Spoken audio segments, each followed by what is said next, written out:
Good morning to everyone, and thanks a lot for joining the virtual EBN Congress. Thanks for joining the first panel of the Congress. My name is Monica Pesce. I'm Managing Director of VBA Brussels, and I'm glad to introduce you to the panel that will discuss about how to go from regional support to European innovation. So let me first introduce the speakers. Today we have with us Peter Berkowitz, Head of Unit at the EC, DG Regio, Smart and Sustainable Growth. And he will guide us a bit through smart specialization strategies and what is planned by the Commission for the next 7 years.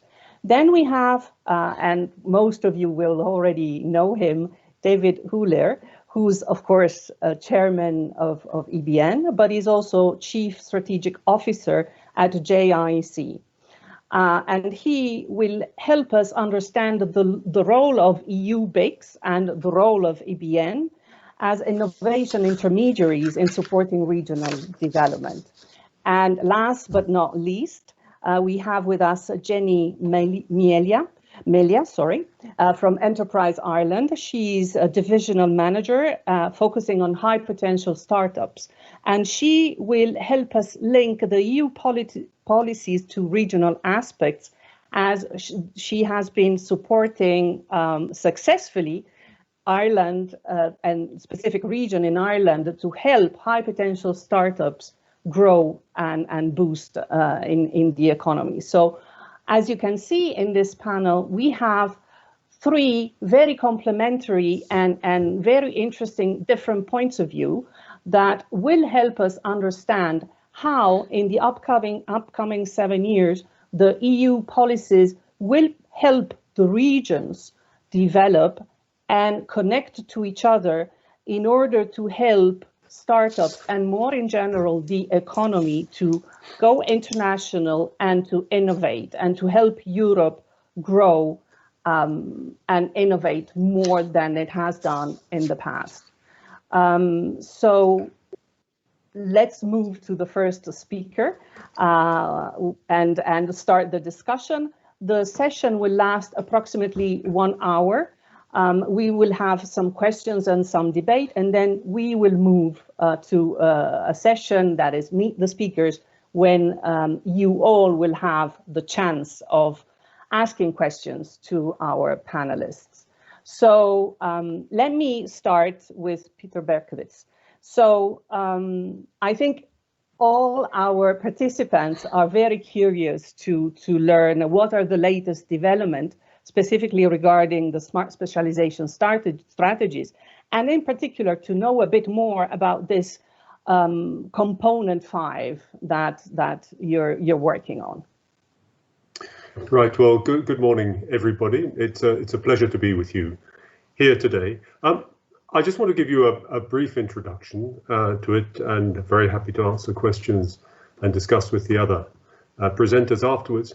But I think the basic question, the policy question that we are trying to answer with our new generation of regional innovation policies under cohesion policy is how do we strengthen the role of innovation ecosystems, how do we make them more effective, and how do we adapt to the future? And at the heart of this, as Monica already mentioned, are our smart specialization strategies. And we've been doing these now for almost 7 years, and we've learned a great deal. And we've made proposals to strengthen them in the future. And this will be the big part of our discussion with the member states and regions in their development as part of the new programs. And just to quickly summarize what we expect to see, the first thing is that we expect the strategies to become more living things, and that they should be there throughout the program period. Now, why is this important? It's important because at the heart of smart specialization strategies is this notion of governance, and involving all of the relevant actors.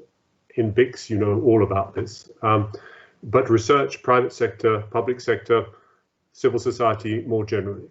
And this has to be a process of ongoing determination of the priorities for funding and involvement of all the relevant actors. And why is this so important? The first thing is that we're going through a major phase of industrial transition. We have the shift to the low carbon economy, we have a whole set of disruptive technologies coming in, and of course we have the impact of the COVID crisis. And there are barriers to let us say, to ensuring that the new ideas, the new technologies we want to see get into the economy. That's to say, there are barriers to innovation diffusion, and there are also weaknesses in research and innovation systems. And therefore, our new smart specialization strategies will focus on all of these different aspects. But, and this is the big but, there is another dimension to what we're trying to do with smart specialization strategies. And one of the things that we have, the conclusion that we have reached, is that our smart specialization strategies are often too inward looking. The opportunities for firms and researchers may very well be outside the region, outside the member state. And indeed, there is tremendous potential for increased complementarities in the European Union, and the potential, perhaps more importantly, to develop new value chains. Now, this is reflected as well in the requirements for the smart specialization strategy, where we ask the regions, member states, to look at the potential for collaboration. But, and this is the big but, we have seen that it's actually rather difficult to put in place cooperation between ecosystems, between ecosystem actors across borders. And this is what Component 5 is about. Component 5, which formal title is Interregional Investments in Innovation. I think we're now calling it I3. And the idea of this new tool, which I just want to briefly introduce, is to try and see how we can scale up this ecosystem approach of cooperation, which we have built in regions, across borders. And it's really internationalizing smart specialization. And we know that there are barriers. We know that there are difficulties in putting projects together. We know that for companies to collaborate with each other or to collaborate with research bodies, RTOs in other regions is complicated and difficult. There are transaction costs. I mean, you might even say that there's an additional interregional valley of death related to innovation. And therefore, we have chosen to implement this instrument in a slightly different way. We normally implement our programs through something called shared management, where the programs are managed by the regions or the member states concerned. In this case, it seemed to us necessary to take quite a radical step and implement it in direct management. And what I sometimes like to say, if you really want to just get an idea of what the new instrument is about, the new I3 instrument, it's a little bit like a Horizon Europe or a COSME, but for regions. And it will be implemented in the same way, and therefore we see significant possibilities to collaborate for synergies with Horizon Europe and also with the new single market program. And I'll come back to this at the end. Now, the key objective of this new instrument is to encourage collaboration and let's say, building value chains. But we know in Europe, capabilities are very, very different.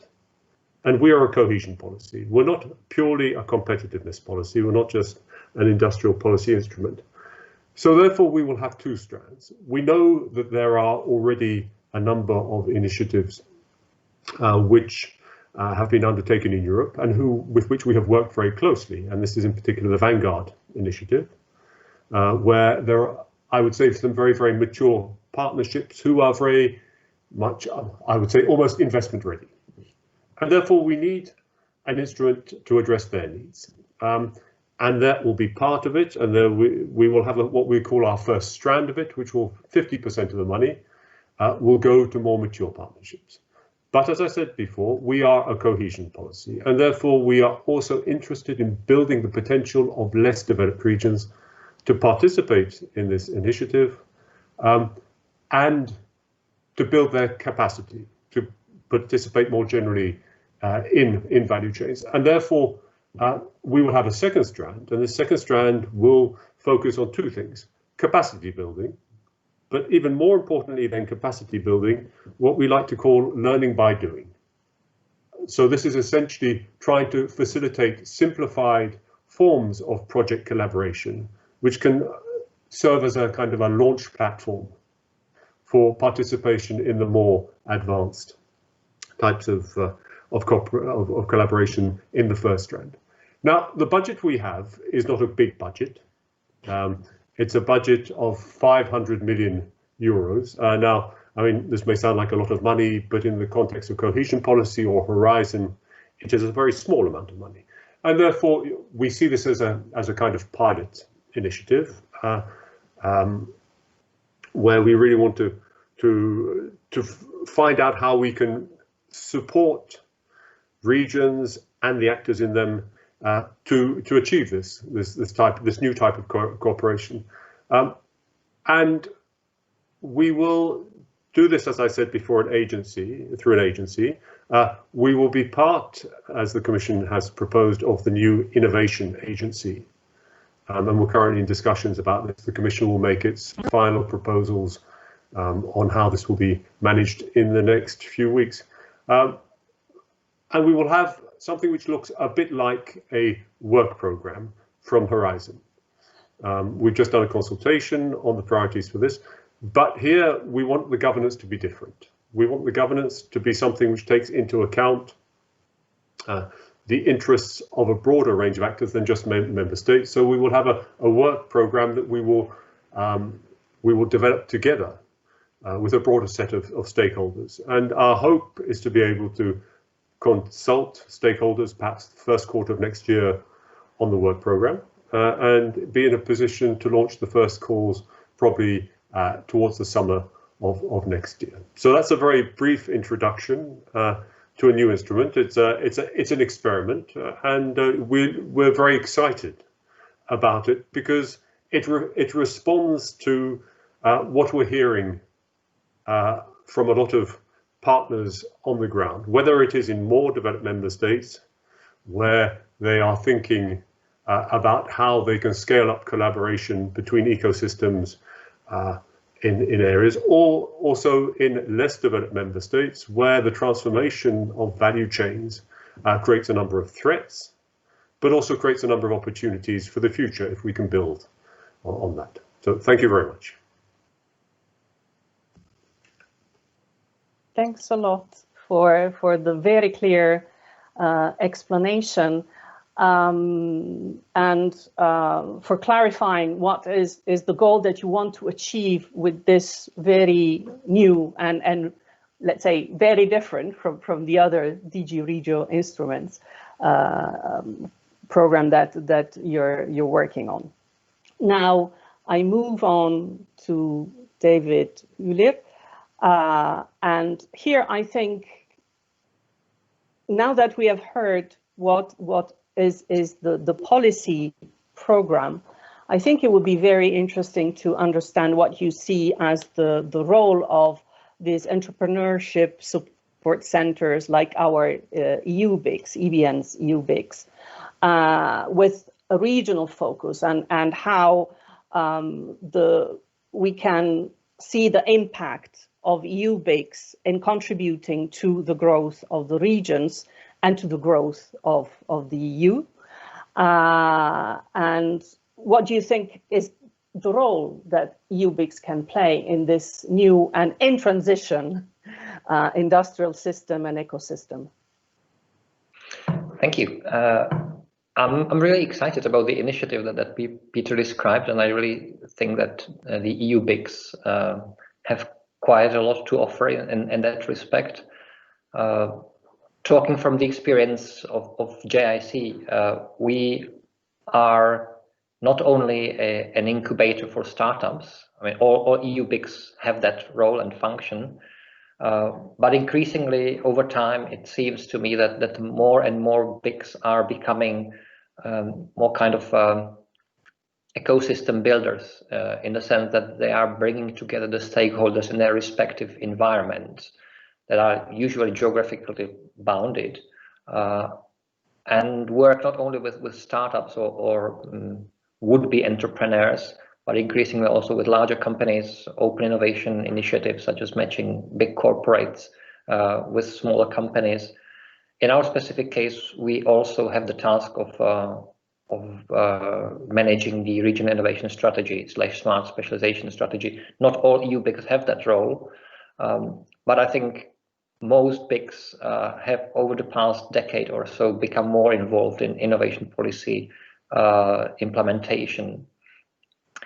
And I think that makes the EU BICs quite a critical component to that. We often work as local therapists for the companies, and we sometimes are the organization with whom the local business leaders share their visions and plans,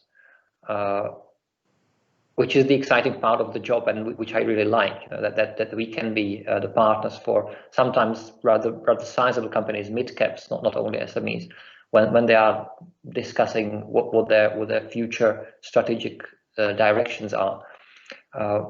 But we do indeed tend to look inward, as Peter mentioned, and I think this is something that we all need to reflect on in Europe. Europe is still far too fragmented. Although the individual regions may be well connected internally, they are often not very well connected towards other hubs, other ecosystems in Europe, and that means that we are all losing on the economies of scale. So I think this initiative could be a perfect way of supplementing it. I also very much like the kind of staged approach, because I think the capacity for developing such ambitious initiatives on an international scale are very diverse. And if you ask me for more initiatives such as Vanguard, I would be struggling. I don't know many more like that. There may be some cross-border initiatives. We are in the southeastern corner of Czech Republic and have quite close links to Vienna, but that's our immediate neighbor.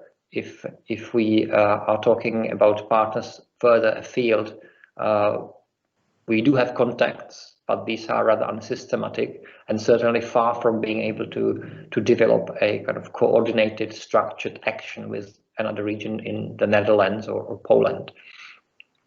But having said that, I think this is really critical if we want to make a difference with the innovation policies that we are trying to develop, and the work we do for our businesses in the region, is to look for well-selected strategic partners elsewhere in Europe that have the complementary expertise and know-how that can help our clients grow faster, develop more ambitious business plans and activities.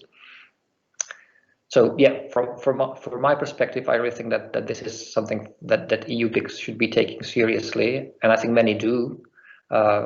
We are in tentative discussions about some other members of EBN about developing something jointly. I hope I'm not disclosing a secret if I say that Kraków in Poland is a good partner of ours where we would like to do more in the future. So I think the initiatives comes really at the right time, at the time when the smart specialization strategies have been finalized in most countries and most regions, and it's time to take a more international perspective on what we are doing and where we want to go next.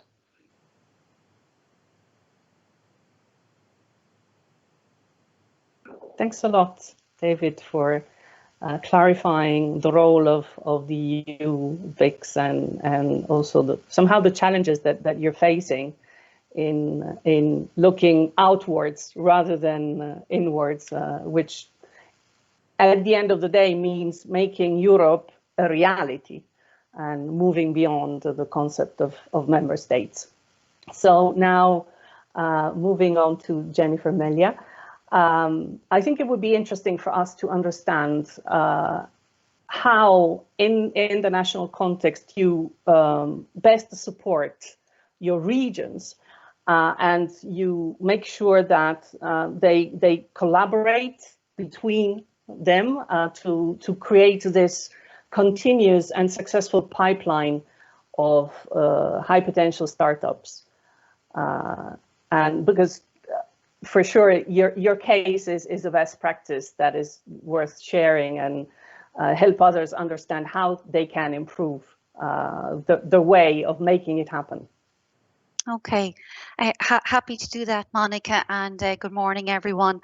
And I suppose just to give a little bit of insight into the agency I work for, because we're probably slightly unusual in terms of the breadth of our activity. So we are essentially responsible for helping companies to start and to grow in Ireland and then to scale internationally. And, you know, for us, it's very much around encouraging new job creation in Ireland, encouraging balanced regional development, and encouraging prosperity across the regions, so that not everything is centred around our main cities and so on. So in addition to our business development role, we also have 40 overseas offices helping our companies to internationalise. We would be the main supporter for applied research, research that can be commercialised in Ireland through our universities and our institutes of technology. The majority of our Horizon 2020 team are also Enterprise Ireland staff.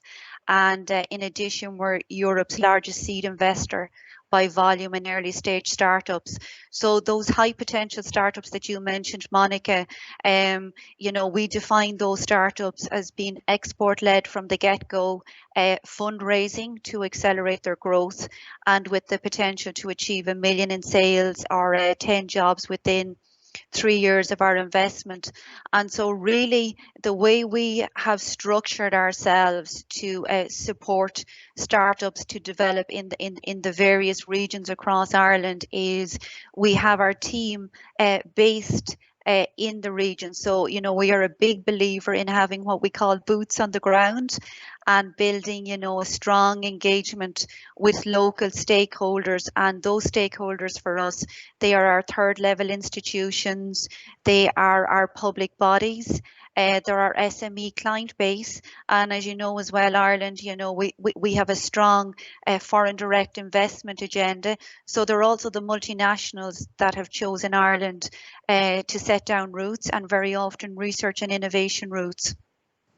So look, when I look at what's working well for us at the moment, supporting the setting up of infrastructure, such as, you know, dedicated incubation centres, accelerator programs.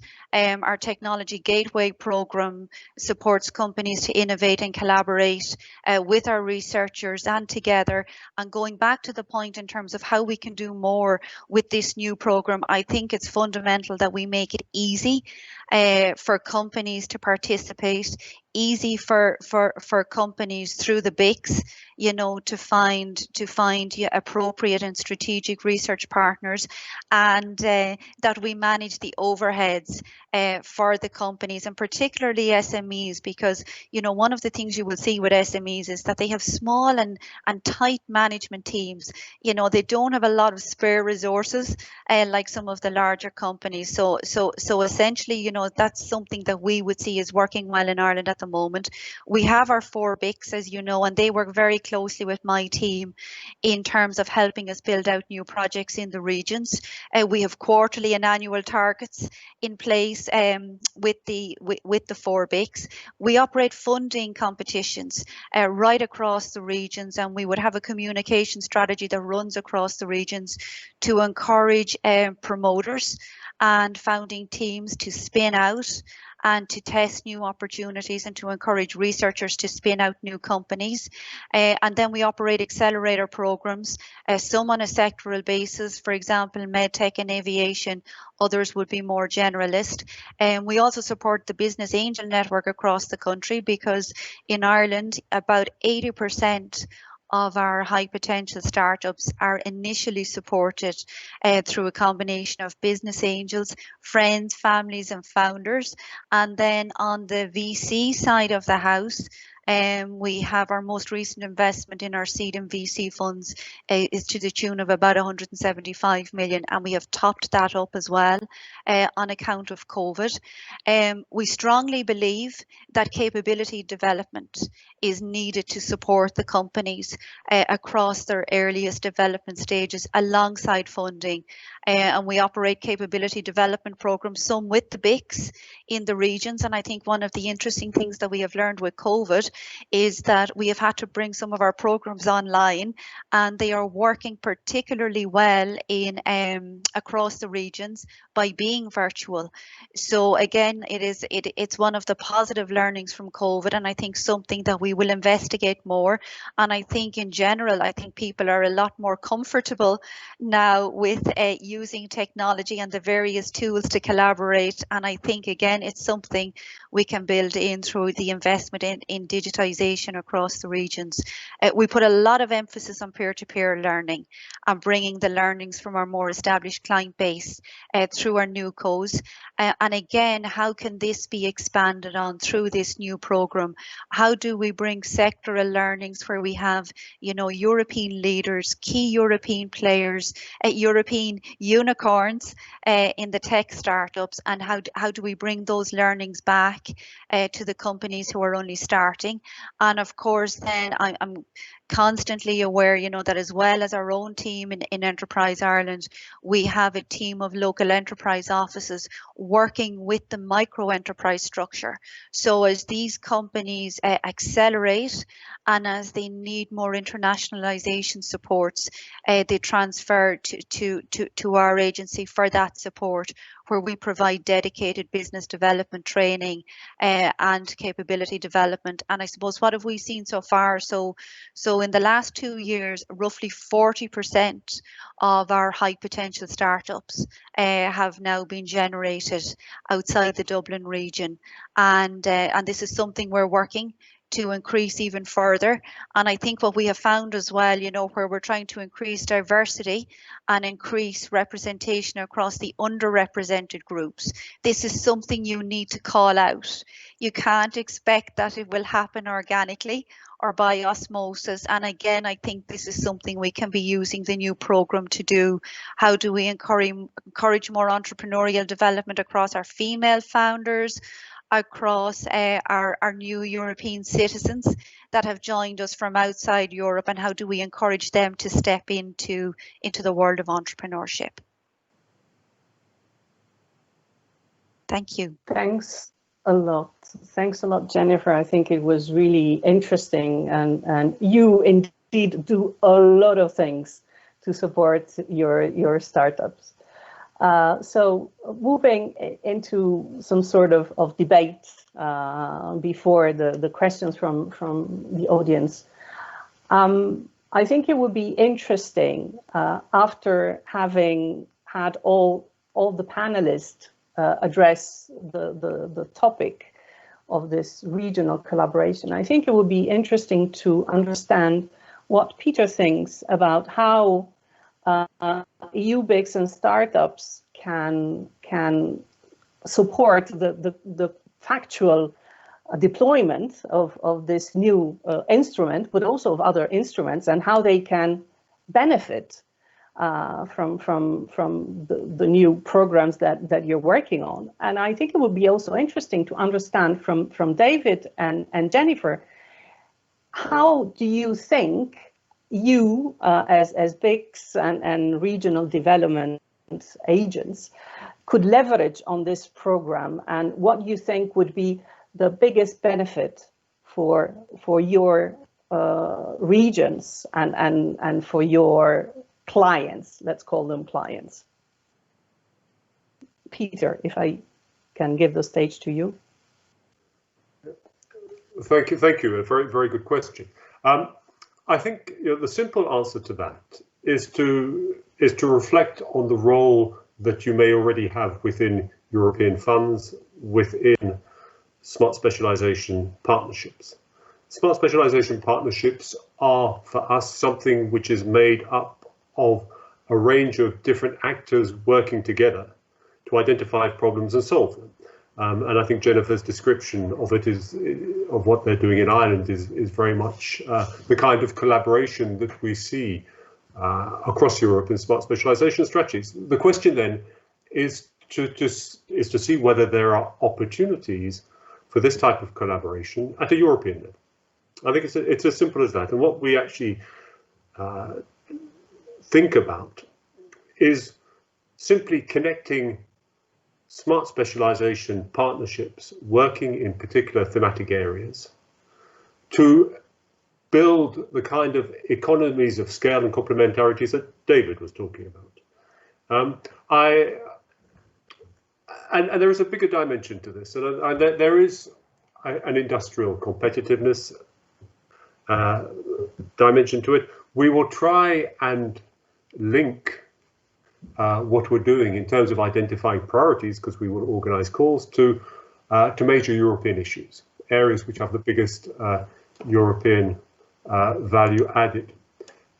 And there, let me take an example. We have something like batteries. We all know that batteries are a major industrial challenge for Europe, that we haven't done so well. There is a major initiative at European level, the European Batteries Alliance. We have something operating at a regional level, bringing together different regions working on related technologies. And the question is very much, how can we find ways of plugging the gaps in value chains? And therefore, what we will do is that we will organize calls around a relatively small number of limited issues. And then the question will be, what is the response from regions coming together to work to find complementarities? There may be a technology or demonstrator in one region, SMEs in another region. For example, let me just, and I'll finish here. I'll give you a very concrete example. People often look to the Dutch as an example of private sector collaboration with universities, research institutes working in applied research. And what they say to me is that they see opportunities in Central Eastern Europe and Southeastern Europe to collaborate with businesses. They see themselves as having technologies, and they would like to find ways of strengthening their linkages, but they have difficulties in doing this. So the question is, how do they find the intermediaries? And it would seem to me that within your smart specialization strategies, BICs, EU BICs play precisely this role. So the question is not so much the linkages between companies, because as Jennifer said, I mean, this is a very high transaction cost associated. It's more a question of linking up the strategies, linking up the intermediaries who can actually offer the possibilities to the companies. Thanks a lot. David. Yeah.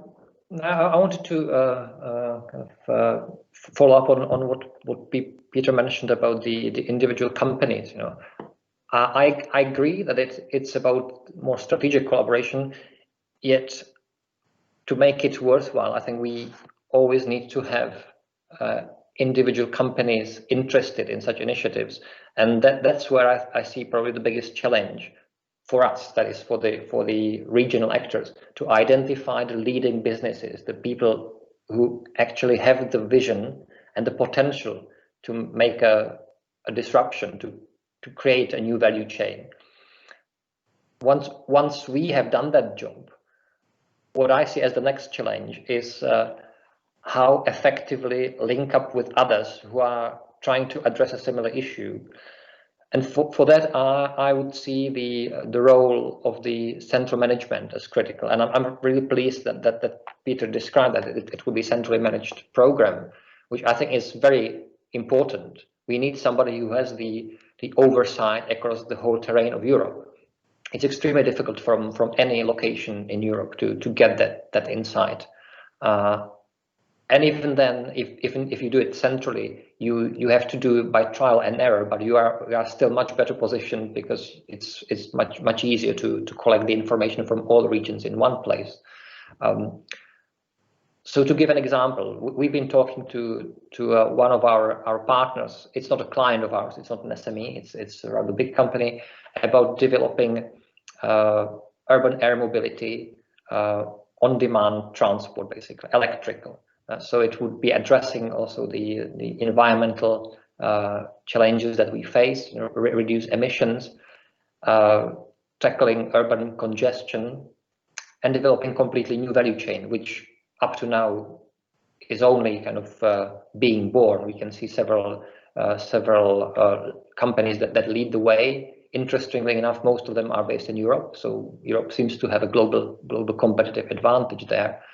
But to develop this further, you really need concentrated effort, which is beyond the means of most regions. I mean, I don't want to talk for the big, really economic powerhouses of Europe, like Lombardia or Ile-de-France, but these are not typical regions of Europe, right?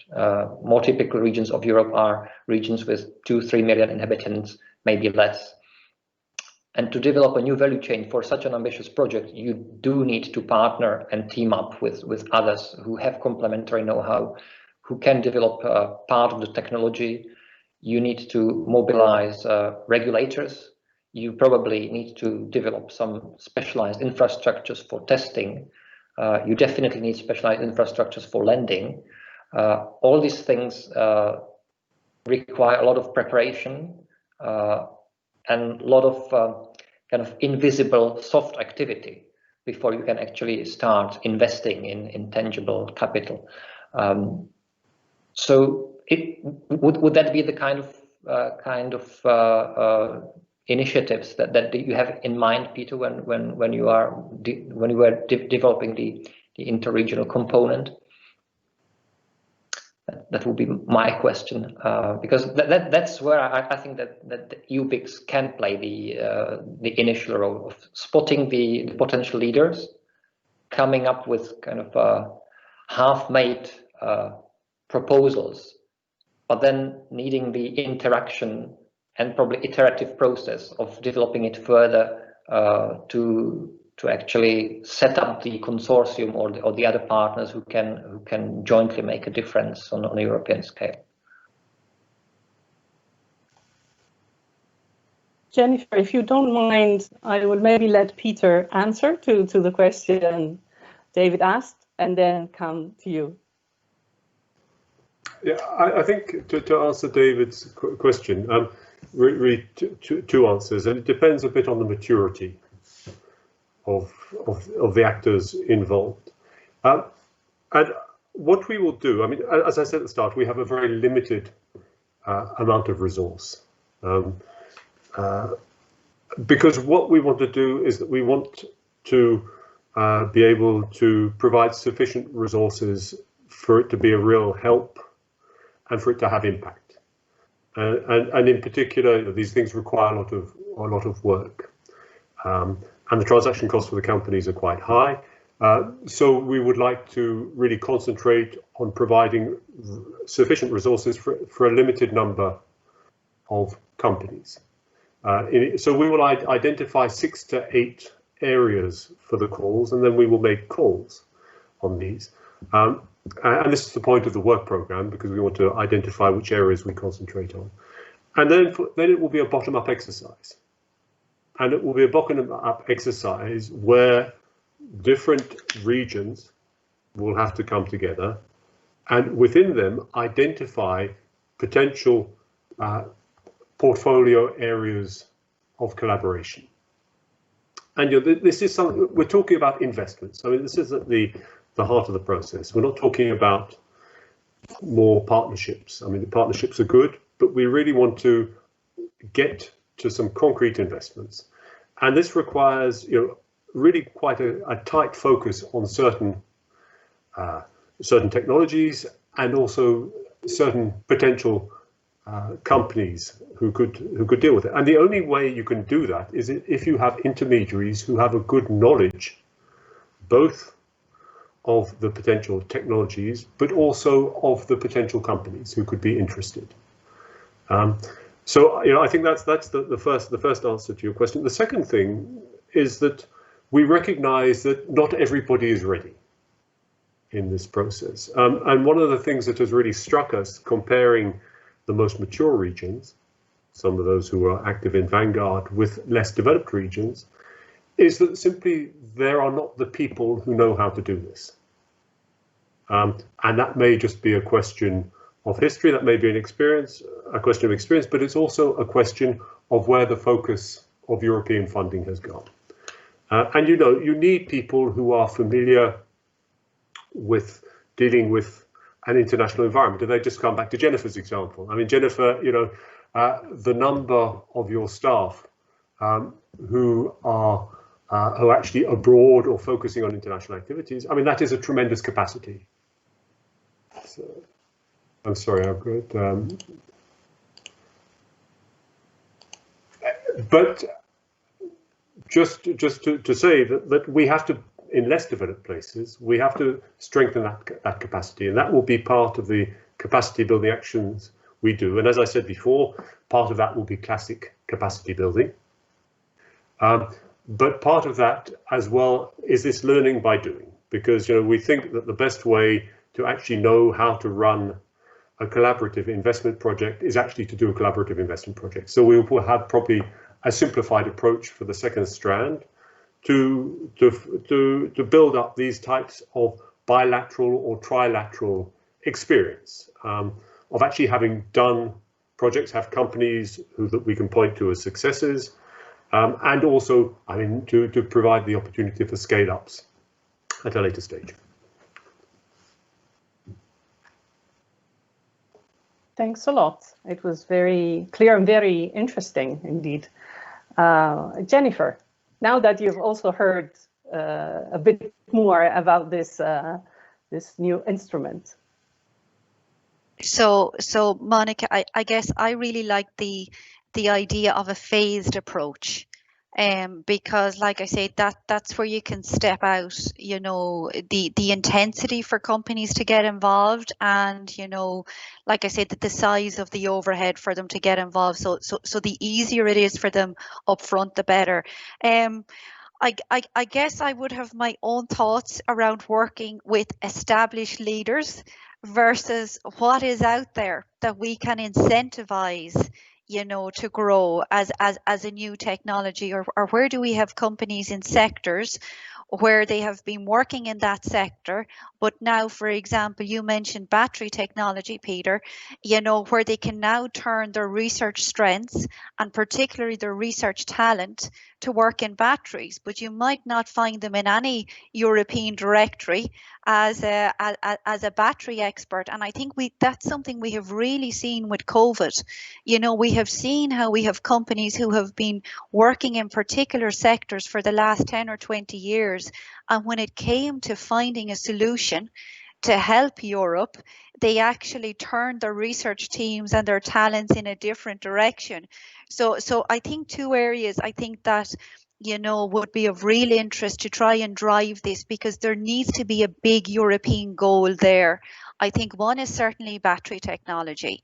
And I think the other, and David mentioned it, is around the transition to low carbon. That is something that is going to be absolutely, ubiquitous right across all of our SMEs, across our large companies over the next 10 years as we try and meet the decarbonisation targets. And in terms of then, I guess, where we would be coming from with the BICs, and where I could see it working for us is, where can we find strategic alliances in other regions in Europe where we can learn more? So we are constantly looking at how we need to work better and what we need to be doing differently ourselves, and how we need to be working differently with our companies. I think it is interesting when you see some of the younger companies coming into the picture, and not just European companies, but companies in the States as well. They can have very different ways of looking at things. And I think how do you actually capture the different way that they look at things in these collaborations? Because we do need to start looking at different business models and what innovation looks like across the supply chain. And I think that's where we need to be more clever in building out the supply chains and the value chains, and bringing different partners together. Bringing partners together that wouldn't have typically come together under our Horizon programs or our old framework programs. I mean, I worked with framework back as far as framework 2, framework 3, and you would have a lot of the same partners coming together in different thematic areas, great projects, but they know each other. and they know how to work together, how do you actually incentivize the people who have never stepped into a European collaborative project to step into a project now, because we have made it easy for them by working through intermediaries like the BICs? And I think that's where the real value is with this new 500 million fund.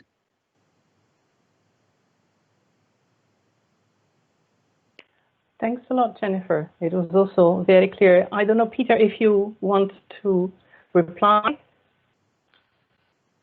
Well, I only to say that I agree fully with this, and I think, you know, I think I said at the start, we're a cohesion policy, but we're also a policy that sees tremendous opportunity outside our core regions, and opportunities there both in terms of what can be done, but also in terms of collaboration.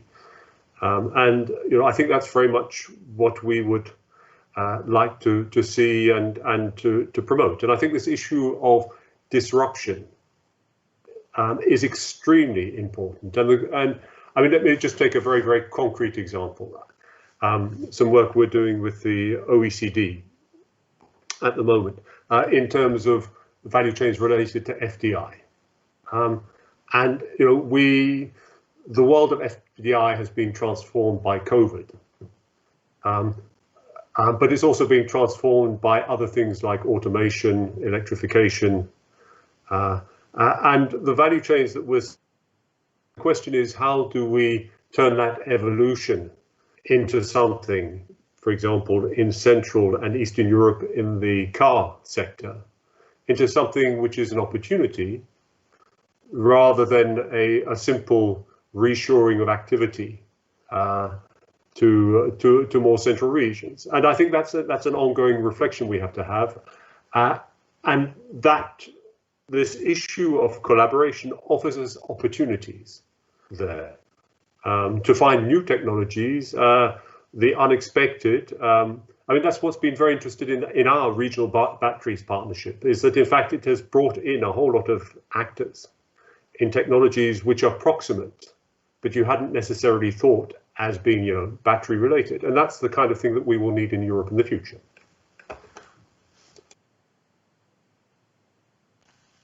Thanks a lot.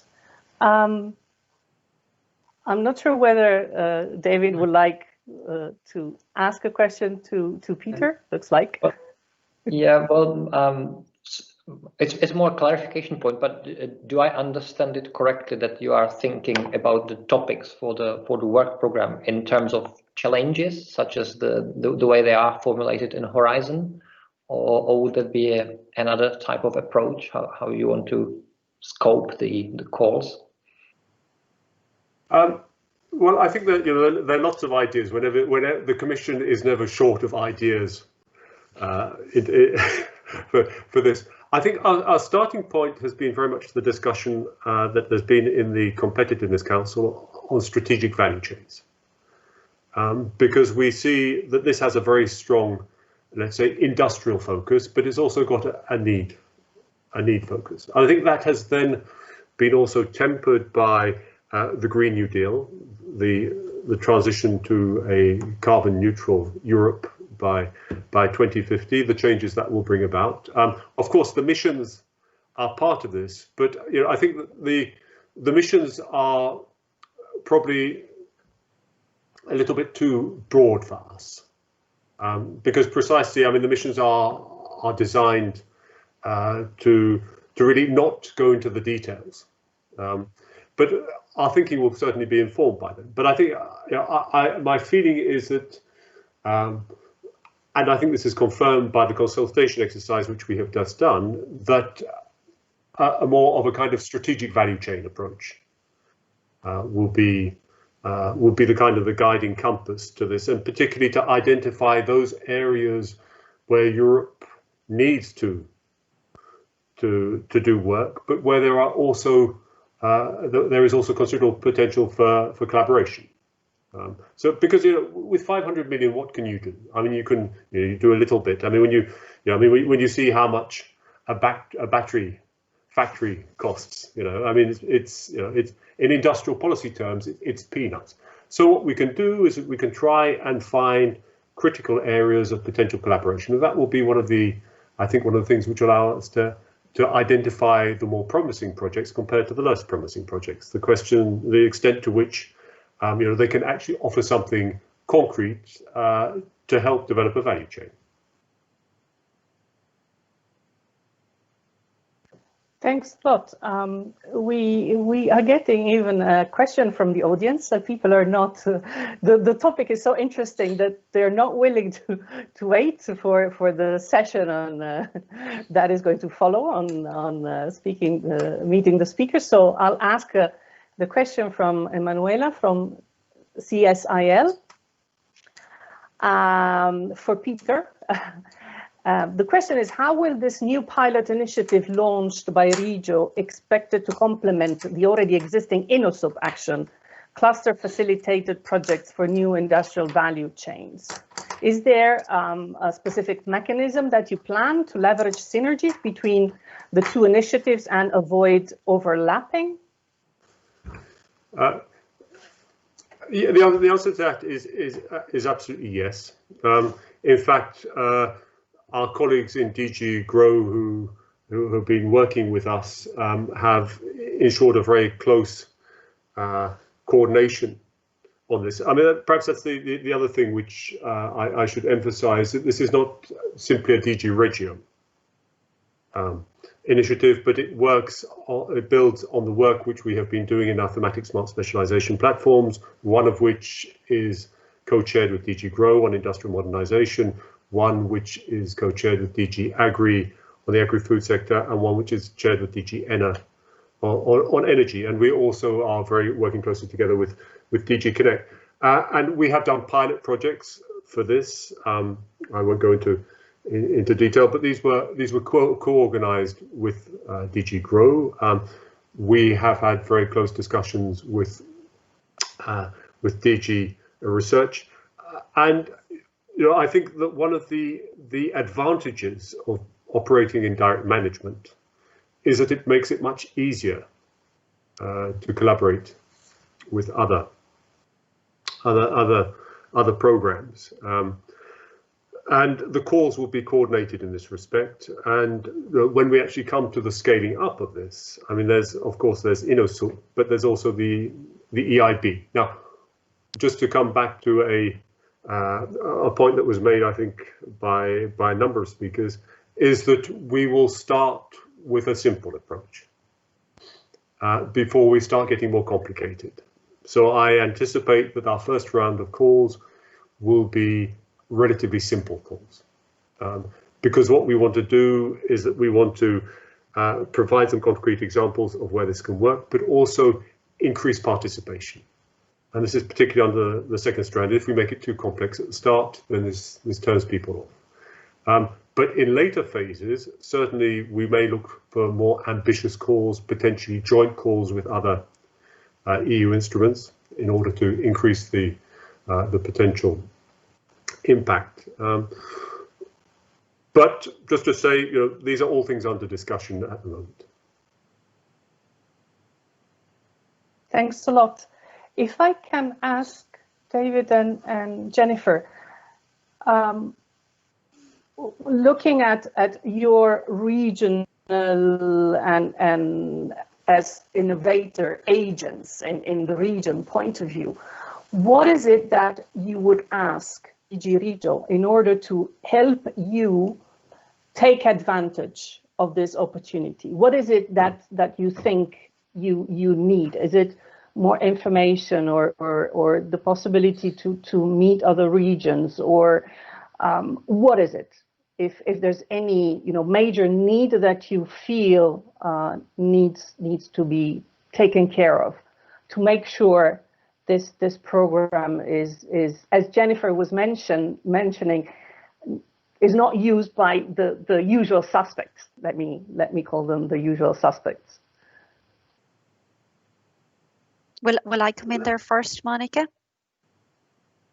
So I think what would be really useful for us to understand in Ireland is where are the where are the regional opportunities it's almost like a regional heat map, Peter, you know, from an infrastructure and from a technology perspective. So, for example, you know, I think we would be very up to speed in Ireland on where we have our leading SMEs, where we have our leading researchers, where we have our leading our international companies. We wouldn't be so clear about where do we have test beds and demonstrators in particular technologies.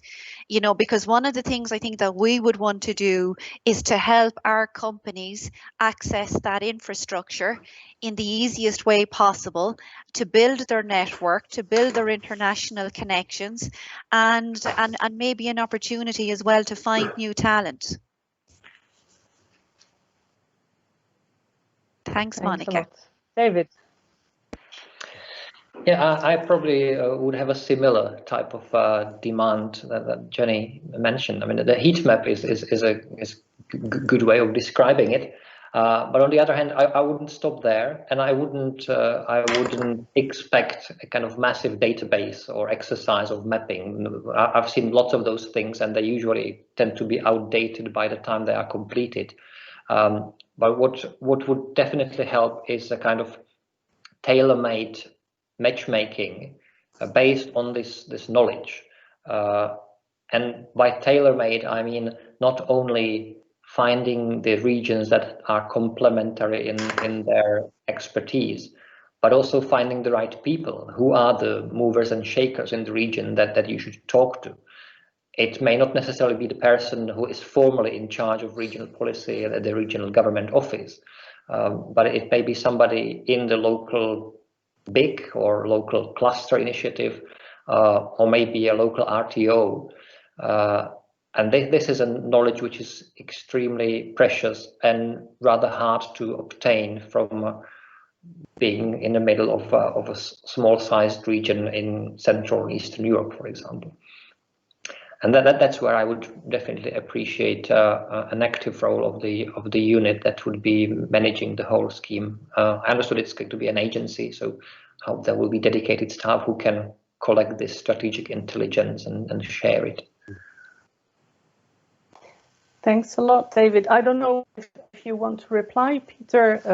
We have 1 minute left, so before we go to the Meet the Speakers session, where I'm sure the audience will have a lot of questions. Apparently, we're already collecting a lot of questions for you. Yeah, well, I mean, just to say that I agree fully with you, and this matchmaking role that we want to play is important. I think the thing is that, you know, as David says, I mean, there are a lot of partnerships, there are a lot of exercises going on there, the studies by the Commission. We've published stuff, and you know, the question is to get people actively engaged.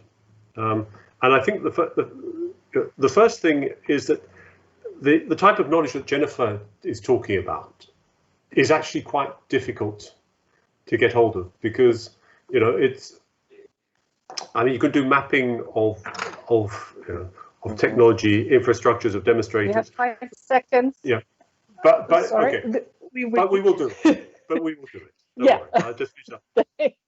Good. No, Sorry. not at all. Not at all. We have been disconnected, I guess. I assume, yeah. No, thank you for reminding me. But just to answer the question, I mean, the issue is to do it in a way which is genuinely useful. Because the number of studies that I've seen over the past few years on this kind of thing